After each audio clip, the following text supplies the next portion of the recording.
Well, you know the famous lyric line, "It's not easy being green." It turns out it's not easy buying green either. This week on Going Green, we're going to talk about how to tell the environmentally friendly from the environmentally phony when you go shopping. My guest from Ottawa is Scott McDougall, who's the president of TerraChoice Environmental Marketing Company.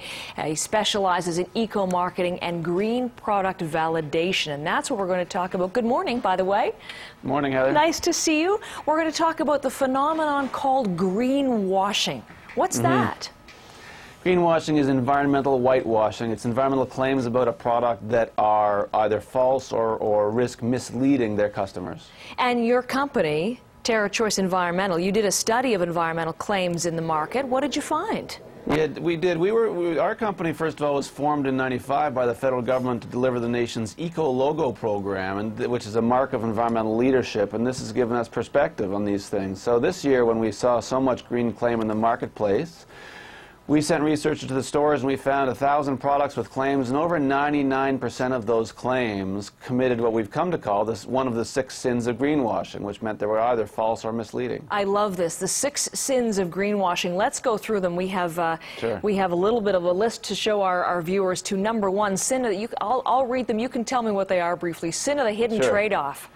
Well, the sin of the hidden trade-off, if I tell you something that is true about my product, but is only part of its environmental picture, then I might be like the magician drawing your attention to my left hand so you can't see what my right hand is doing. Okay. Environment is always about more than just one thing, and so marketers need to help consumers understand the whole picture of these products. The sin of no proof.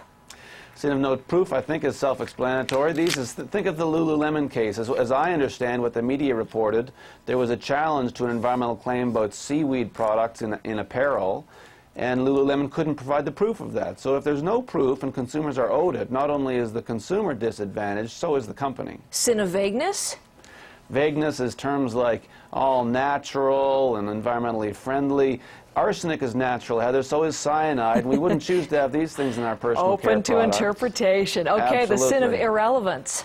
Irrelevance is something also that is true, but is in fact true of all of the competitors in the field, so it doesn't help the consumer understand whether a product is actually greener or not. What's the CFC, sorry. So no, sorry, go ahead. CFC-free is the classic example. CFCs are indeed a damaging pollutant. They're chlorofluorocarbons. They're ozone-depleting substances. They were actually banned in the late 70s and early 80s, and so all products are free of CFC, but today still you see a lot of aerosols pretending to be green by proclaiming they're CFC-free. Lesser of two evils? Well, if I have a category like tobacco, which have so many fundamentally damaging health and environmental consequences with it, we think that to pretend to be green in that category is committing the sin of lesser of two evils. The Eco-Logo program, for example, has been approached to certify organic tobacco, and we thought that that would just be an inappropriate use of the concept of green. And the final one you see there, the sin of fibbing. Can you tell me that one quickly? Well, fibbing is straightforward. It's a falsehood, and thankfully this accounted for less than 1% of the misleading claims that we found in the marketplace. And these were products that purported to be registered to the Energy Star program, for example. And when we went to the registry of that program, we could find no evidence that that was true. You studied 1,000 products. Only one didn't commit those deadly 6 sins. Which one was that? Well, it was a product. It was a paper tissue product from a company called Cascade in Quebec. Now, I should hasten to add, this study didn't allow us to identify every product on the shelf, so undoubtedly there are others out there that would avoid these 6 sins. And characteristically, what the products that consumers should look for have in common is that they work to educate the consumer. They work to inform them. They paint a whole picture about the product. And these are marketers that are working hard to help consumers make truly greener choices.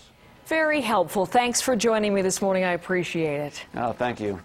Now, if you'd like to learn more about these 6 sins of greenwashing, you can visit TerraChoice's website. It's www.terrachoice.com. Every week, as you know, we ask what you're doing in your world to go green, and here are some of your emails.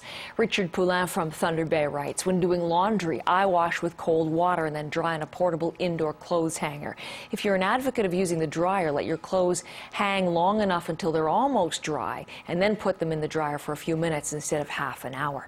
James Hunter realtor in Ottawa writes, I have an electric bike which I ride to work in the warmer months. Saves me from driving or taking a bus. Don't forget, we always want to hear from you. Share your advice. What are you doing to go green? Send us your comments, your ideas, your solutions for greener living to CBC News Morning at cbc.ca.